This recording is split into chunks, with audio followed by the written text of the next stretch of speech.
بسم اللہ الرحمن الرحیم۔ اللہ کے پیارے حبیب حضرت محمد مصطفیٰ صلی اللہ علیہ وآلہ وسلم انسانوں کے ساتھ ساتھ جمادات و نباتات اور جانوروں پر بھی بے حد مہربان تھے۔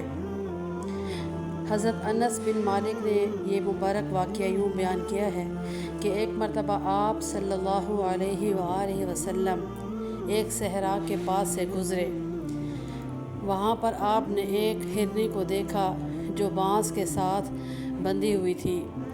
جیسے ہی آپ گزرے تو آپ کو ایک آواز آئی، یا رسول اللہ صلی اللہ علیہ وآلہ وسلم۔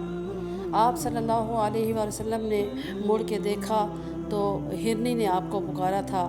آپ اس کے پاس تشریف لے گئے تو اس ہرنی نے عرض کیا، یا رسول اللہ صلی اللہ علیہ وآلہ وسلم، میرے 2 چھوٹے چھوٹے بچے ہیں جنہیں میں نے حال ہی میں جنا ہے، بس آپ مجھے ان سے اجازت دلوا دیں، یعنی اپنے مالک سے اجازت دلوا دیں کہ میں اپنے بچوں کو جا کے دودھ پلا کے واپس آ جاؤں۔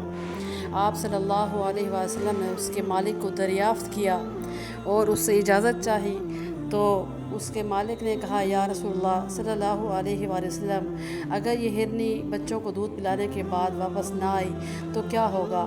آپ صلی اللہ علیہ وآلہ وسلم نے فرمایا کہ میں اس کی ضمانت دیتا ہوں، تم اس کو اجازت دو۔ جیسے ہی اس نے آپ صلی اللہ علیہ وسلم کی ضمانت پہ اجازت دی، ہرنی دوڑتی ہوئی پہاڑوں کے درمیان کھو گئی اور آپ صلی اللہ علیہ وآلہ وسلم وہیں پہ اس کا انتظار فرمانے لگے۔ کچھ دیر کے بعد آپ نے دیکھا کہ پہاڑوں کے درمیان سے وہی ہرنی دوڑتی ہوئی آ رہی ہے، اور آتے ہی اس نے اپنا سر آپ صلی اللہ علیہ وسلم کے قدموں میں رکھ دیا اور فرمایا، یا رسول اللہ صلی اللہ علیہ وسلم، میں حاضر ہوں۔ تو آپ صلی اللہ علیہ وسلم ہرنی کے اس وعدے سے بہت متاثر ہوئے اور اس کے مالک سے فرمایا کہ یہ ہرنی مجھے فروخت کر دو۔ اس کے مالک نے فرمایا کہ یا رسول اللہ صلی اللہ علیہ وسلم، یہ آپ ہی کی ہے۔ تو آپ صلی اللہ علیہ وسلم خوش ہو گئے اور ہرنی کو آزاد فرمایا اور کہا کہ جاؤ اپنے بچوں کے ساتھ خوش ہو جاؤ۔